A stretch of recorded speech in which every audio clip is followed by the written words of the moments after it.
Hey Adventurers, so today is going to be another book review. This is going to be for Crystal Gunslinger by Oliver Laws. This is a fantasy western, it's an adventure. It's also a self-published book. The author sent me the audiobook in exchange for an honest review, and so I wanted to get to that as soon as I got to the book pretty much as soon as he sent it to me, but just because I'm so far behind on reviews, the review kind of got a little ways behind, but I'm glad that I'm getting to it before the end of December. Before the end of the year. So let's get into this. Crystal Gunslinger by Oliver Laws is a western fantasy novel. I wasn't sure if I would like the book or not, but I do like both westerns and fantasy, and anytime a world has magic that has to do with color of some sort, I tend to really enjoy that.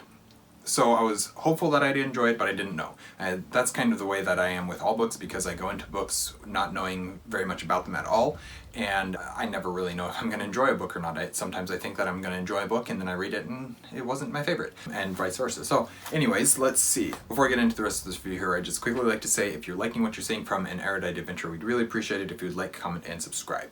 So to start out, I was right. There was a lot in this book that I really did like.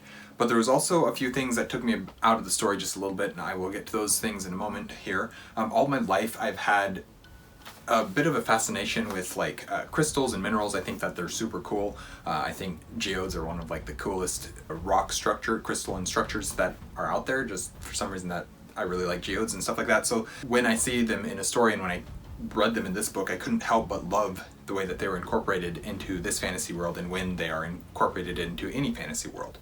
This world is extremely vivid, and the way that Laws is able to incorporate crystals into this world is super cool to me. It is one of the most unique worlds that I have ever read. The magic is interesting, and what we learn about the lore and history of this world was well done. I'd for sure love to read more books set in this world. A lot of the history of why the world is the way it is, we don't see until later on in the book, but we just the setup for the story that itself I think is super cool, and the way that the magic and the crystals and everything, obviously the book is titled Crystal Gunslinger, so you can expect there to be something to do with crystals with that, and the way that it's done I think is super cool. And for one, I would really love to see it in a medieval fantasy setting, but also putting it in a more western fantasy setting I think is a really smart idea, because then it really separates itself in every way from generic fantasy, and that's a good thing. I'm a bit of a strange reader in that I don't classify myself as a plot-driven reader nor a character-driven reader, but I need both of them to be well done for me to enjoy a book. And if a character's story can be the driving force of the actual story, that's my favorite. So when the character is making decisions and those decisions are actively affecting the plot of the story, that is what I like to see in books, or in stories in general, TV shows, movies, whatever it might be. But weirdly, as important as I hold good characters to be to a story, I don't often find myself super attached to them. But I did find that with Crystal Gunslinger, both of the main POV characters were decently engaging. Although it did seem to me that Cyrus was often said to be one thing and shown to not be that. I think making him a bit slower to trust would have gone a ways in remedying that issue. That's one of those things that I find a little bit frustrating when a character says one thing but then they do something else. I don't care for when a character is supposed to be one thing, but every action that the character does not reflect what we know this character is supposed to be. And that's one thing that I did find with Cyrus a little bit, is that he wasn't quite the same character as he was said to be. I also found a few things that I was questioning that did take me out of the story a little bit without spoiling anything. There's an event that happens that should drastically affect the future events, meaning the rest of the book after that. However, the effects of that earlier event don't seem to matter that much in the end.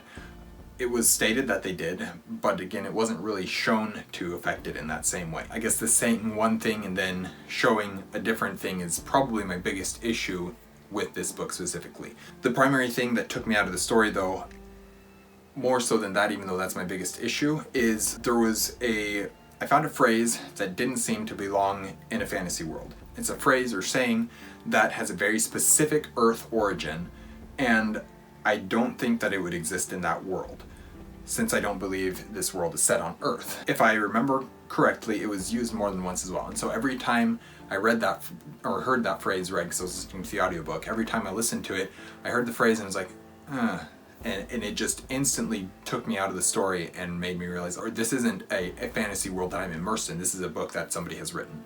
And that's when something can take me out of my immersion that hard. I don't like that. And especially since I don't, to my understanding, this is not supposed to be Earth, it's supposed to be a fantasy world, and because of that, having this phrase exist, it just took me out of the book all the more. It's kind of, I've noticed this in some of Sanderson's works. There's, in Warbreaker, I remember him using some French words that mean, I want to say it was hors d'oeuvres that was used once, and there was something else that was used, and I was like, that's a Earth word that wouldn't exist on Warbreaker. And it's just things like that where it's so clearly anachronistic in that it doesn't belong on a fantasy world, it belongs on Earth. And when I see those things, it just draws me out of the story to a degree that very few other things can. Something common to see from new authors is that they won't allow themselves to hurt their characters. I really appreciate that Laws wasn't afraid of this though. Oftentimes characters feel invincible, but not here. I feel like the characters, when they were in situations, they were allowed to be hurt as was necessary, partly as was necessary for the story to continue, but also as was accurate to the situation that they were in, I'll put it that way. Overall, this one sits firmly as a good story with an incredible world. Definitely no lack of creativity here, and I do want to read more books in this world if the author ever writes more books in this world, because I find the world is extremely fascinating. I'm always hoping for an author to do well and to improve their craft and for them to be able to write more stories that they want to, and so that's what I'm hoping for with Oliver Laws, and in this case that's what I'm hoping for with this review, is that it spurs people to go pick this book up if they think that it sounds interesting, and then give it a try for themselves, because that's ultimately what will help these authors, especially these self-published authors, to be able to continue writing books that they love. And that's what I want for them. So anyways, that is my review for Crystal Gunslinger, largely a very enjoyable book for me. Thank you guys for watching an Erudite Adventure. We post videos every Monday and Thursday and have our social medias linked in the description down below. We'll see you guys again soon. Stay warm.